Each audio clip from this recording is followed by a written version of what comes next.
Il n'a certes pas réinventé la roue, ni développé le premier moteur à explosion, mais il a réussi à apposer son nom en lettres d'or dans les annales du transport sénégalais. Son grand mérite est d'avoir révolutionné le transport dans la capitale sénégalaise et dans une bonne partie des régions de l'intérieur du pays. Mon père, également le père de tous les transporteurs qui sont là, et qui a fait beaucoup pour le transport et qui a fait beaucoup pour le monde en son intégralité et qui est un symbole de transport que tout le monde connaît,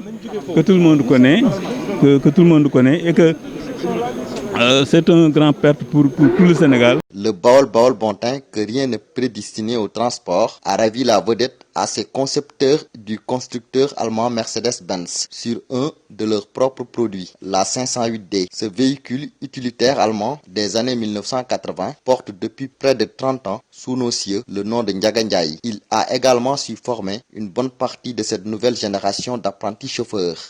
Le monde entier a perdu. Nous avons perdu une sommité dans le milieu du transport. Nous avons perdu un homme humble, un homme pieux, un homme très respectueux par ses pairs.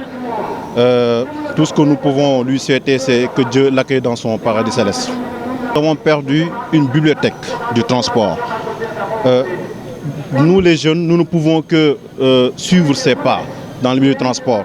Il a élevé le transport à un niveau où personne ne pouvait rivaliser. C'est vers 1983 que Ndiaga Ndiaye a commencé à transformer la Mercedes-Benz 508D, un véhicule de transport de marchandises à la base, pour en faire une voiture de transport en commun, l'un des moyens de transport en commun les plus populaires au Sénégal. Ça a été un succès éclatant, de sorte que le nom de Ndiaga Ndiaye est indissociablement rattaché à la 508D. Mieux, Ndiaga Ndiaye est devenu plus qu'un simple transporteur. Il est aujourd'hui une marque déposée, un label. En 1976, la première fois que je me suis rentré dans le transport, c'est lui qui était mon patron à Mbacké Bawol. Il conduisait un 504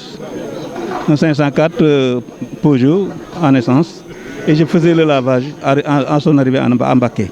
Donc, son parc était estimé à pas moins de 355 véhicules. Ndiaga Ndiaye, en 1986 déjà, et monopolisé plus de 90% du transport urbain. Son empire était si puissant qu'en 1985, l'État du Sénégal a fait appel à lui pour assurer le service public durant la grève des travailleurs de la défunte Sotrac, ancêtre de l'actuel Dakar Dem Dikk. Avec son décès, le Sénégal perd un de ses grands hommes.